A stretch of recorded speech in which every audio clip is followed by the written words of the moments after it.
Spain এমন একটি দেশ যেখানে এক সময় টানা প্রায় ৮০০ বছর মুসলিম শাসন ছিল। যে দেশের ইতিহাসে লুকিয়ে আছে রাজা বাদশাহ, যুদ্ধ, বিশ্বাসঘাতকতা আর এমন সব গল্প যা শুনলে মনে হবে কোনো সিনেমার কাহিনী চলছে।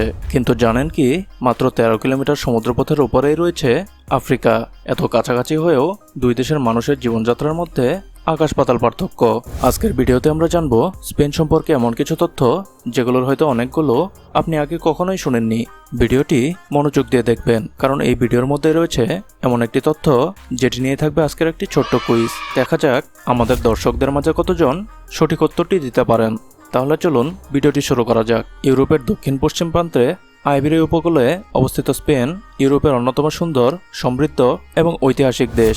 দেশটির সরকারি নাম কিংডম অফ স্পেন এবং রাজধানী মাদ্রিদ। এই শহর শুধু প্রশাসনিক কেন্দ্রই নয়, বরং ফুটবল প্রেমীদের কাছেও এক স্বপ্নের শহর, কারণ এখানেই রয়েছে বিশ্ববিখ্যাত ক্লাব রিয়াল মাদ্রিদ এবং অ্যাটলেটিকো মাদ্রিদ। অন্যদিকে বার্সেলোনার সাথে রিয়াল মাদ্রিদের প্রতিদ্বন্দ্বিতা আজও ফুটবল ইতিহাসের সবচেয়ে বড় লড়াইগুলোর একটি হিসেবে বিবেচিত হয়। স্পেনের মোট আয়তন প্রায় ৫,০৬,০০০ বর্গ কিলোমিটার। তুলনা করলে দেখা যায় এটি বাংলাদেশের তুলনায় প্রায় ৩.৫ গুণ বড়।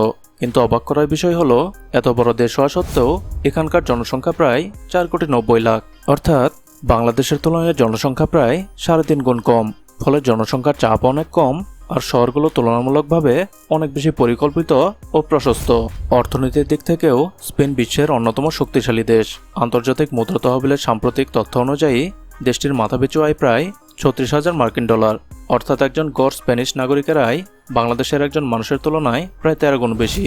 আর এই উচ্চ আয়ের পেছনে রয়েছে শক্তিশালী পর্যটন শিল্প, আধুনিক উৎপাদন খাত, কৃষি, প্রযুক্তি এবং উন্নত সেবা খাতের বড় অবদান। বর্তমানে স্পেন একটি ধর্মনিরপেক্ষ রাষ্ট্র, অর্থাৎ এখানে কোনো রাষ্ট্রধর্ম নেই এবং প্রত্যেক নাগরিক স্বাধীনভাবে নিজের ধর্ম পালন করতে পারেন। বর্তমানে দেশটির প্রায় ৫৫% মানুষ খ্রিস্টান, বেশিরভাগই ক্যাথলিক। এছাড়া উল্লেখযোগ্য সংখ্যক মানুষ নিজেদের ধর্মহীন বা নাস্তিক হিসেবে পরিচয় দেন। অন্যদিকে মুসলিমদের সংখ্যা প্রায় ২০ থেকে ২৫ লাখ, যা মোট জনসংখ্যার প্রায় ৪ থেকে ৫% কাছাকাছি। সংখ্যায় খুব বেশি না হলেও মাদ্রিদ, বার্সেলোনা, গ্রানাডা, সেভিয়া ও ভ্যালেন্সিয়ার মতো শহরগুলোতে মুসলিম কমিউনিটি বেশ সক্রিয়।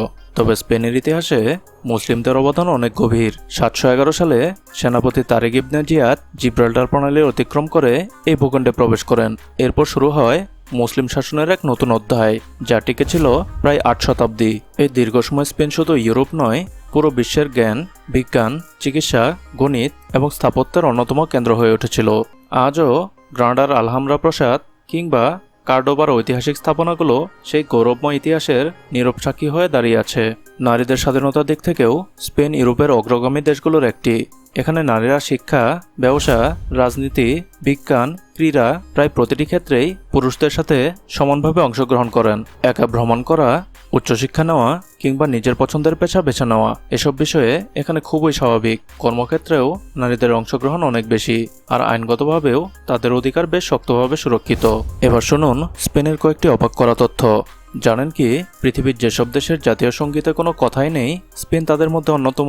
অর্থাৎ তাদের জাতীয় সঙ্গীত শুধু সুরের মাধ্যমে বাজানো হয়, কোনো লিরিক বা গান নেই। পৃথিবীতে এমন দেশের সংখ্যা হাতে গোনা।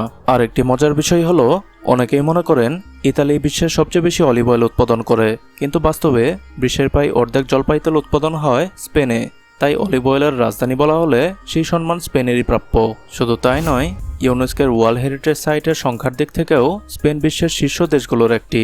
দেশজুড়ে ছড়িয়ে রয়েছে শত শত বছরের পুরনো দুর্গ, প্রাসাদ, চার্চ, মসজিদ, প্রাচীন শহর এবং অসংখ্য ঐতিহাসিক নিদর্শন। তাই ইতিহাসপ্রেমীদের কাছে স্পেন যেন এক জীবন্ত জাদুঘর। স্পেনে ফুটবল শুধু একটি খেলা নয়, অনেকের কাছে এটি আবেগের নাম। রিয়াল মাদ্রিদ আর বার্সেলোনার ম্যাচ হলে পুরো দেশ যেন থমকে দাঁড়ায়। পৃথিবীর কোটি কোটি মানুষ এই ম্যাচ দেখার জন্য অপেক্ষা করে, আর সেই উত্তেজনা মাঠের গণ্ডি পেরিয়ে ছড়িয়ে পড়ে পুরো বিশ্বে। এবার চলুন ঘুরে আসি স্পেনের সেসব জায়গা থেকে যেগুলো দেখার জন্য প্রতি বছর বিশ্বের প্রায় ১০ কোটির কাছাকাছি পর্যটক এই দেশে ভিড় করেন। মজার ব্যাপার হলো, এক বছরে যত পর্যটক স্পেনে আসে সেই সংখ্যাটি দেশটির মোট জনসংখ্যারও প্রায় দ্বিগুণ। আর এ কারণেই পর্যটন স্পেনের অর্থনীতির অন্যতম প্রধান শক্তি। স্পেনের সবচেয়ে জনপ্রিয় শহরগুলোর একটি হলো বার্সেলোনা। এই শহরে পা রাখলেই আধুনিকতার ইতিহাস যেন পাশাপাশি হেঁটে চলে। এখানে রয়েছে বিশ্বের অন্যতম বিস্ময়কর স্থাপত্য সাদাগ্রা ফ্যামিলিয়া। এর নির্মাণ কাজ শুরু হয়েছিল 1882 সালে, কিন্তু অবিশ্বাস্য হলেও সত্য, 1 শতাব্দীরও বেশি সময় পেরিয়ে গেলেও এর নির্মাণ এখনও পুরোপুরি শেষ হয়নি। দূর থেকে দেখলে মনে হয় যেন বিশাল কোনো বালুর দুর্গ, আর ভেতরে ঢুকলে মনে হবে আপনি পাথরে তৈরি এক জাদুঘরের বনভূমিতে দাঁড়িয়ে আছেন। এরপর চলে আসুন গ্রানাডার আলহামরা প্রাসাদে। মুসলিম শাসনামলের এই অসাধারণ স্থাপনাটি শুধু স্পেন নয়, পুরো বিশ্বের ইসলামিক স্থাপত্যের অন্যতম সেরা নিদর্শন। দেয়ালের পর দেয়াল জুড়ে রয়েছে সূক্ষ্ম নকশা, আরবি ক্যালিগ্রাফি এবং এমন সব কারুকাজ যা আজও স্থপতিদের বিস্মিত করে। একটি বিষয় সত্যি অবাক করার মতো, 1492 সালে মুসলিম শাসনের অবসানের পর যখন নতুন শাসকেরা গ্রানাডা দখল করেন, তখন সেই সময়ের নিয়ম অনুযায়ী আগের শাসকদের অনেক স্থাপনাই ধ্বংস করে ফেলা হতো। কিন্তু আলহামরার সৌন্দর্য দেখে তারা এতটাই মুগ্ধ হয়েছিলেন যে এটিকে ধ্বংস না করে সংরক্ষণ করার সিদ্ধান্ত নেন। আর সে কারণেই আজও পৃথিবীর মানুষের এই ঐতিহাসিক সৌন্দর্য নিজের চোখে দেখার সুযোগ পাচ্ছে। রাজকীয় স্থাপত্য দেখতে চাইলে অবশ্যই যেতে হবে মাদ্রিদের রয়্যাল প্যালেসে। এটি ইউরোপের সবচেয়ে বড় রাজপ্রাসাদগুলোর একটি। এখানে রয়েছে 3000-এরও বেশি কক্ষ। যদিও বর্তমান রাজপরিবার এখানে বসবাস করেন না, তবুও রাষ্ট্রীয় অনুষ্ঠান এবং পর্যটকদের জন্য এটি উন্মুক্ত রাখা হয়েছে। ভিতরে সোনালী সাজসজ্জা, অমূল্য চিত্রকর্ম এবং শত শত বছরের পুরনো রাজকীয় নিদর্শন মুহূর্তে আপনাকে অন্য এক যুগে নিয়ে যাবে। অন্যদিকে প্রকৃতিপ্রেমীদের জন্য রয়েছে ক্যানারি দ্বীপপুঞ্জ, ইবিজা, কোস্টা দেল সল এবং অসংখ্য সমুদ্র সৈকত। প্রায় 8000 কিলোমিটার দীর্ঘ উপকূলরেখা নিয়ে স্পেন ইউরোপের অন্যতম সমুদ্রবেষ্টিত দেশ। তাই গ্রীষ্মকাল এলেই বিশ্বের নানা প্রান্ত থেকে লাখ লাখ মানুষ ছুটে আসেন এখানকার নীল সমুদ্র দেখতে আর সোনালী সৈকতের সৌন্দর্য উপভোগ করতে। তবে স্পেনকে শুধু সুন্দর বললে ভুল হবে, এই দেশটি বেশ কিছু অদ্ভুত কিছু ঐতিহ্যের জন্য বিশ্বজুড়ে পরিচিত। যেমন প্রতি বছর লা টোমাটিনা উৎসবে হাজার হাজার মানুষ একে অপরের দিকে টমেটো ছুঁড়ে আনন্দ উদযাপন করেন। মাত্র 1 ঘন্টার এই উৎসবে শত শত টন টমেটো ব্যবহার করা হয়। পৌর শহরের রাস্তা তখন লাল টমেটোর রসে ভরে যায়। কিন্তু মজার বিষয় হলো, টমেটো ছড়ার আগে সবাই সেটিকে হাত দিয়ে নরম করে নেয় যাতে কেউ আঘাত না পায়। আবার স্পেনে দীর্ঘদিন ধরে প্রচলিত ছিল সিয়েস্তা নামে একটি ঐতিহ্য। দুপুরে খাবার পর কয়েক ঘন্টার জন্য অনেক দোকানপাট ও ছোট ব্যবসায়ী প্রতিষ্ঠান বন্ধ হয়ে যেত, যাতে সবাই একটু বিশ্রাম নিতে পারে। যদিও বড় শহরগুলোতে এই রীতি এখন অনেকটাই কমে এসেছে, তবুও ছোট শহর ও গ্রামাঞ্চলে এখনও এর প্রচলন দেখা যায়। আর নতুন বছর রাতেও রয়েছে একটি মজার প্রথা। ঘড়ির কাঁটা বারবার বাজলে স্প্যানিশরা 12টি আঙ্গুর খেয়ে নতুন বছরকে স্বাগত জানায়। তাদের বিশ্বাস, সময় মতো যদি 12টি আঙ্গুর খাওয়া শেষ করা যায় তাহলে পুরো বছর সৌভাগ্যের সঙ্গে থাকবে। এসব ছোট ছোট ঐতিহ্যই স্পেনকে অন্য সব দেশের থেকে আলাদা করে তুলেছে। এখানকার মানুষ কাজ করতে জানে, আবার জীবন উপভোগ করতেও সমান দক্ষ। এবার অনেকের মনে যে প্রশ্নটি আসে সেটির উত্তর জেনে নেওয়া যাক। বাংলাদেশিদের জন্য স্পেন কেমন দেশ? বর্তমানে ইউরোপের অন্যান্য উন্নত দেশের মতো স্পেনও বিভিন্ন খাতে দক্ষ কর্মীর চাহিদা রয়েছে। বিশেষ করে কৃষি, নির্মাণ, হোটেল, রেস্টুরেন্ট, পর্যটন, পরিচ্ছন্নতা, কেয়ার গিভিং এবং মৌসুমী কৃষিকাজে বিদেশি কর্মীরা কাজ করে থাকেন। তবে একটি বিষয় মনে রাখতে হবে, বৈধ ওয়ার্ক পারমিট ছাড়া স্পেনে কাজ করা আইনত অপরাধ। তাই কেউ যদি ভবিষ্যতে স্পেনে যেতে চান তাহলে অবশ্যই বৈধ ভিসা এবং সরকারের নিয়ম মেনে যাওয়াই সবচেয়ে নিরাপদ সিদ্ধান্ত। যারা উচ্চশিক্ষার কথা ভাবছেন তাদের জন্য স্পেন একটি ভালো বিকল্প। ইউরোপের অনেক দেশের তুলনায় এখানকার সরকারি বিশ্ববিদ্যালয়গুলোর টিউশন ফি তুলনামূলক কম। এছাড়া আন্তর্জাতিক শিক্ষার্থীদের জন্য বিভিন্ন ধরনের স্কলারশিপও রয়েছে। পড়াশোনা শেষ করে যোগ্যতা অনুযায়ী চাকরি পাওয়ারও সুযোগ তৈরি করতে পারে। এবার আসি মুসলিমদের প্রসঙ্গে। যদিও স্পেনে মুসলিমরা সংখ্যাগরিষ্ঠ নন, তবুও বড় বড় শহরে মসজিদ, ইসলামিক সেন্টার, হালাল খাবারের দোকান এবং মুসলিম কমিউনিটি খুব সহজেই পাওয়া যায়।